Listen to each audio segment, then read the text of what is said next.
বাংলাদেশের জাতীয় ফুল শাপলা, কোমলতা ও সৌন্দর্যের প্রতীক এই ফুল। আর এই ফুলের নামেই রাজনৈতিক প্রতীক চায় জাতীয় নাগরিক পার্টি এনসিপি। শেখ হাসিনা সরকারের বিরুদ্ধে গণঅভ্যুত্থানের নেতৃত্ব দেয়া শিক্ষার্থীদের দল এনসিপি আত্মপ্রকাশের প্রায় ৪ মাস পর গত রবিবার রাজনৈতিক দল হিসেবে নিবন্ধনের জন্য নির্বাচন কমিশনে আবেদন করে তারা।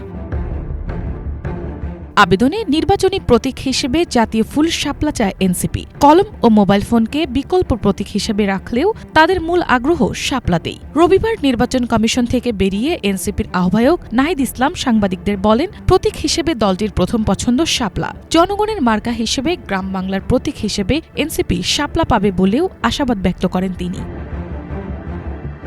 শাপলা প্রতীকের জন্য আবেদন করার পর থেকেই এনসিপি নেতাকর্মীরা এই প্রতীক অনুমোদনের দাবিতে প্রচারণা চালাচ্ছেন। প্রতীক হিসেবে শাপলা চাওয়া নিয়ে পক্ষে বিপক্ষে নানা আলোচনা চলছে। অনেকেই প্রশ্ন তুলছেন, বাংলাদেশের জাতীয় প্রতীক শাপলা, সেটি কিভাবে কোনো রাজনৈতিক দলের প্রতীক হয়? কেন এনসিপি শাপলাকে দলীয় প্রতীক হিসেবে এতটা গুরুত্ব দিচ্ছে?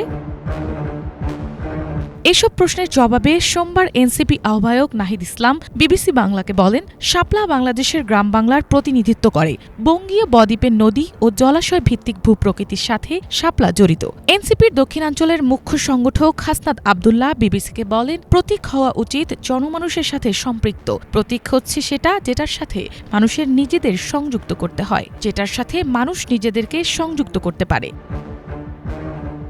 এদিকে এনসিপি শাপলা প্রতীক চেয়ে আবেদনের ঠিক ১ সপ্তাহ আগে আরেক রাজনৈতিক দল নাগরিক ঐক্য তাদের দলীয় প্রতীক কেটলি পরিবর্তন করে শাপলা বা দোয়েল প্রতীক চেয়ে আবেদন করেছে ইসিতে। কোন দলের আবেদনেই এখন পর্যন্ত সাড়া দেয়নি ইসি। এ অবস্থায় এনসিপি শাপলা প্রতীক পাবে কিনা এমন প্রশ্ন উঠছে বিভিন্ন মহলে।